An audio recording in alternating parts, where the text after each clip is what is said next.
Ahoy, all of you flick freaks out there, what is going on? My name is Andrew, and we are going to continue on with the top 100 movies of all time. We made it.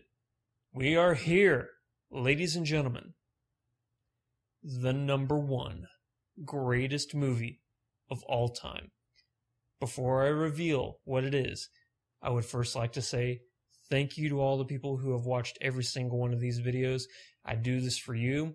I find it entertaining for me, but really, whenever I get to read the comments section and I see all the people saying, I love your list, I got to learn about so many new different movies, and then learning from you about other different movies that I personally hadn't known about. It's just been an awesome experience, and I wanted to say thank you before we reveal what the greatest movie of all time is. And I've really enjoyed, there's been a couple of you who have been posting along with these videos, you've been posting what your favorite videos and movies of all time are. And I've found that we really have a lot in common about what we think are amazing movies, and I love that. One last time, a disclaimer. If you haven't seen any of the other videos, 2 through 100, I highly recommend that you go and see those before you watch this one. And if you remember from the last video, I said I would give you 10 minutes before I posted this video to guess what the greatest movie of all time is. Obviously, I'm recording this while that 10 minutes is going on, but if there was a winner, congratulations. If not, you're just going to have to wait now and find out what it really is. So, without further ado, ladies and gentlemen, the number one greatest movie of all time.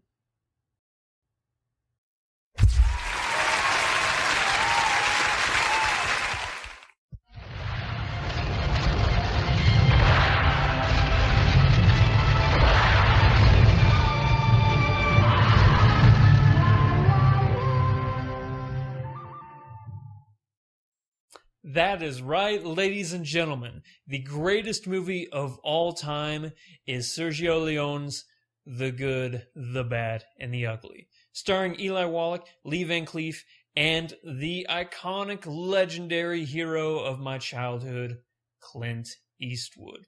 If you've never seen The Good, the Bad, and the Ugly, it's obvious you are missing out on the greatest movie of all time.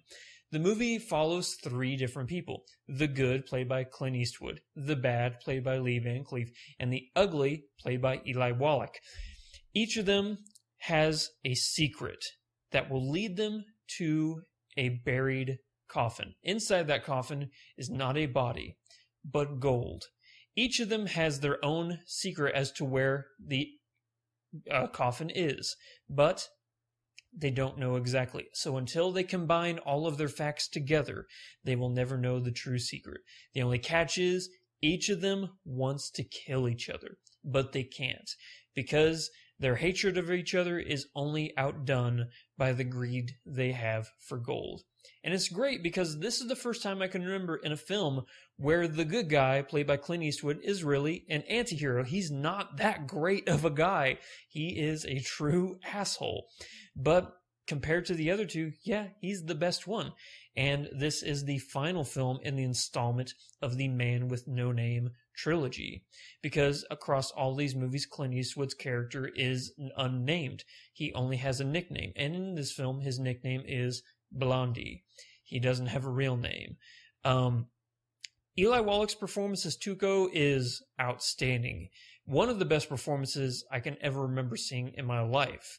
And I know I've said that a lot, but you know what?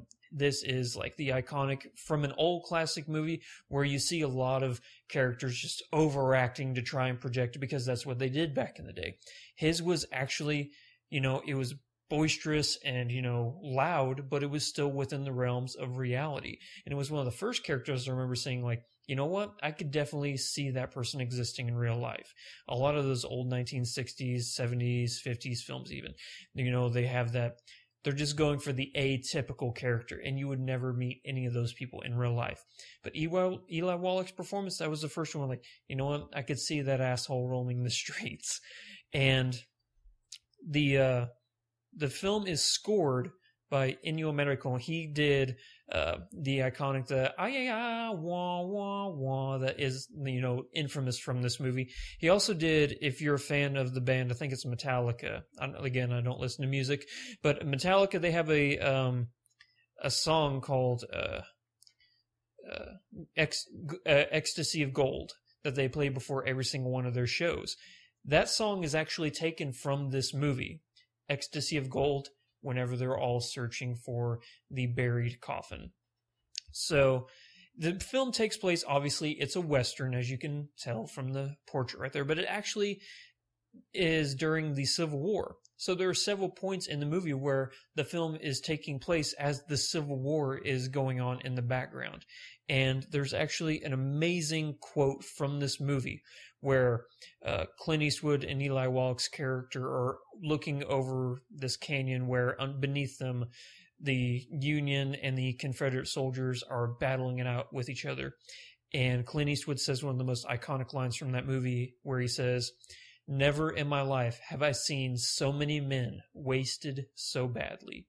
And that just really summed up what the Civil War was. It was men wasting their lives because obviously, what the Union was fighting for, to end slavery, but that's something that obviously needed to be done. But really, what the Civil War was, is it was brothers fighting against brothers. And I really think that that's what Clint Eastwood meant whenever he said, "Never have I seen so many men wasted so badly." To see brothers going against brothers, fathers against sons, families against each other. That's really what the Civil War, that's the darkness that it really had within it. And I really think that this film not only did a great job of capturing that, but really pushing that into the forefront when this really could have just been another run-of-the-mill Western. But it wasn't. There was a great message behind this movie as well. And then, of course, there is the great Western shootouts. Because, at the end of a lot of Westerns, there's the standoff, the quick draw to see who's going to win. This film, it has what I believe to be the best shootout, quick draw, like any movie history. Just because it's so long, the tension builds and builds for so long before it finally comes to fruition. And when it does not disappoint. I love the way this movie ended because it just ended the way the movie had to end. It was perfect. The entire movie is perfect.